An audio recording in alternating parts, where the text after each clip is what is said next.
c'est un travail qui a été réalisé avec Christine et moi, avec le groupe des 11-14 ans du mercredi. Donc ils ont photographié différents éléments de la porte d'entrée de l'école.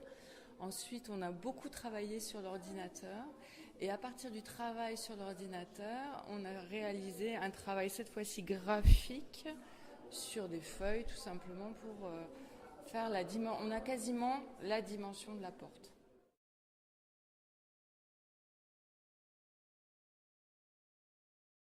Donc c'est comme un puzzle, c'est un travail collectif qui a été réalisé sur carton mousse avec deux groupes. Le groupe d'Hélène des 5 ans et plus qui ont fait le fond des aplats et après le groupe des 15 ans et plus qui ont réalisé, alors ils ont fait les découpes du puzzle, les petits motifs, voilà.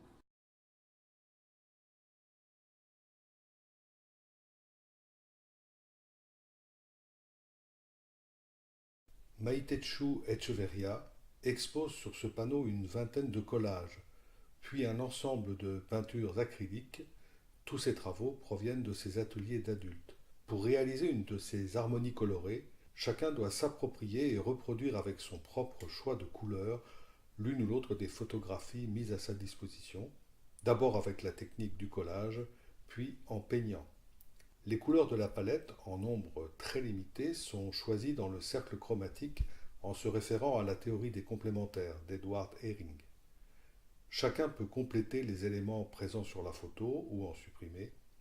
Ainsi, par exemple, sur cette dernière composition, Marion a totalement inventé les formes qui sont sur la partie gauche et n'a au total utilisé que 4 couleurs.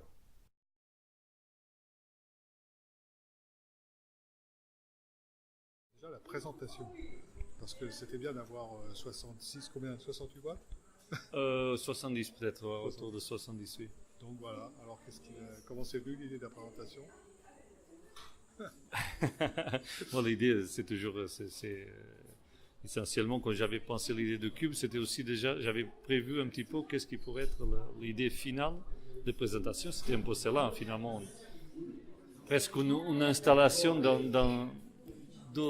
une forme d'installation elle-même déjà avec du bois, très simplifié, avec des lignes très, très épurées, pour mettre en valeur finalement tout l'ensemble des travaux des élèves, vu qu'ils sont très variés, des univers tellement différents. Parce que la consigne, c'était un cube d'une dimension qui semble un petit peu variable, mais bon. Oui, voilà. En gros, c'était 11 sur 11, hein, un cube de 11 sur 11, dans lequel on devait créer un univers, de tourner cet petit espace, de là l'idée de le lier au thème, les petites choses, voilà. C'est des terres différentes. Oui, voilà, il y a des terres différentes, avec surtout une couverte simple, transparente, brillante, et c'est ce qui met en évidence aussi les différentes terres utilisées à l'atelier.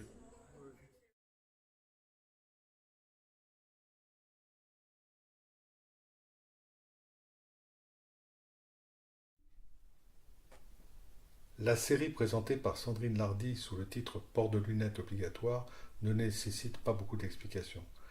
C'est le résultat d'un des projets effectués pendant l'année par un groupe d'adultes. Totale liberté de choix pour l'interprétation d'une photographie. Pastel, encre de Chine, aussi bien que peinture acrylique ont été utilisés, y compris en technique mixte. 2 contraintes seulement, le format, et surtout ce qui n'est pas un accessoire facile à représenter, la présence de lunettes sur le nez du personnage. La deuxième série de travaux est complètement différente. Il s'agit cette fois de l'atelier noir et blanc. En collaboration avec la photographe Christine Wojcinowicz, Sandrine Lardy a proposé de travailler sur les pas de l'artiste anglais Mark Dimsteeder. Les participants ont mis en place un dispositif de studio en travaillant les éclairages sur les modèles venus poser. Un premier croquis était réalisé dès ce moment, en parallèle avec la prise de vue.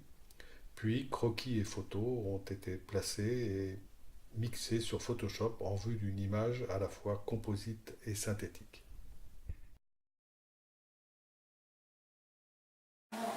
d'habitude en musique, on commence par composer, puis après on exécute. Et là, j'ai l'impression qu'il y a eu une exécution de plein de petites choses, puis après il a fallu composer. C'est ça. Donc en fait, au départ, ils ont choisi un objet, puisque le thème de l'année, c'est l'objet, un objet au choix de chez eux. Ils ont ramené à l'atelier, et à partir de là, ils ont commencé à réfléchir. Qu'est-ce que ça pouvait être, comment on pouvait le regarder, qu'est-ce qu'on pouvait en faire. Et après, il y a un travail plastique qui s'est construit autour de cet objet. En sachant petit à petit que peut-être il y aurait une éventualité, c'est que cet objet, la création autour de cet objet serait placée dans une habitation, l'objet venait d'une habitation. C'est pour ça qu'ensuite on s'est dit, tiens, pourquoi on ne le replacerait pas dans une habitation, mais que nous on va créer. Mais c'est venu à la fin. C'est venu à la fin, donc après qu'ils aient fait leur travail, il a fallu trouver des sortes de socles qui sont devenus des meubles d'une habitation, coin cuisine, coin salon, etc. Et le gros travail, c'était jusqu'au bout, c'est d'associer les différents travaux. Donc on avait fait un plan, on avait tout prévu. Quand on s'est retrouvés, au début on aurait dit un vide-grenier. Voilà. Mais après on a trouvé des liens de couleurs, des liens de forme, des liens d'idées. Et on est retombé sur nos pieds. C'est donc un seul atelier ou plusieurs? C'est plusieurs ateliers. Il y a modèle vivant, il y a les ateliers dessin et les ateliers création. D'accord. Et il y a aussi les enfants qui ont fait les petits carreaux. Donc c'est un travail collectif. Les petits carreaux qui sont là sur la table. Ah oui. Voilà. Parce que ça reprend le carrelage de la cheminée.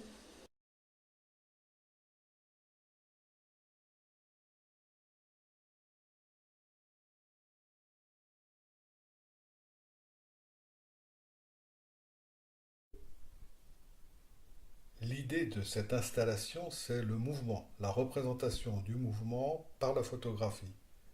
Pour réaliser Entrer dans la danse, Christine Wojcinowicz a demandé aux adultes participant à l'atelier photo numérique noir et blanc de prendre 2 séries de prises de vue du modèle Marjorie. Avec une vitesse d'obturation lente, les déplacements du modèle devant l'objectif sont enregistrés de façon floue et il ne laisse que des traces imprécises. À l'opposé, en procédant avec le flash et en demandant au modèle de jouer des émotions très différentes, la surprise, l'inquiétude, l'hésitation, la tristesse, les photos sont très expressives. L'étape suivante consiste sur Photoshop à mélanger, à assembler et procéder au photomontage. Enfin, en choisissant de placer cette projection avec un premier plan occupé par 2 statues sur socle, il y a création d'une 3e dimension, un espace dans lequel le public est invité à son tour à entrer sous forme d'ombre chinoise dans l'image, en passant par là.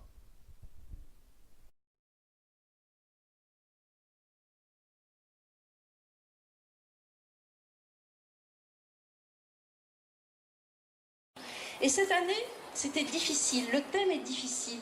Les petites choses, c'est quoi les petites choses?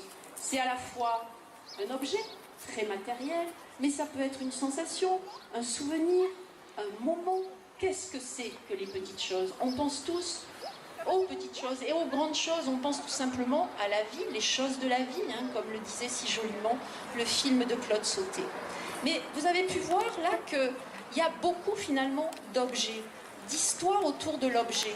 Et là aussi c'est très intéressant parce que ces objets, on leur donne vie. Mais finalement, qui donne vie à l'objet? Celui qui possède l'objet ou c'est l'objet qui nous fait exister? Qui possède qui? Et je suis sûre que vous avez tous en mémoire ce vers d'un très long poème, et je ne vous réciterai pas tout le poème, le poème d'Alphonse de Lamartine, qui dit « Objet inanimé, avez-vous donc une âme qui s'attache à notre âme et la force d'aimer ?» Donc en fait, c'est vraiment l'idée de cet objet qui nous donne un peu vie. Alors voilà, c'était le défi cette année, c'était les petites choses.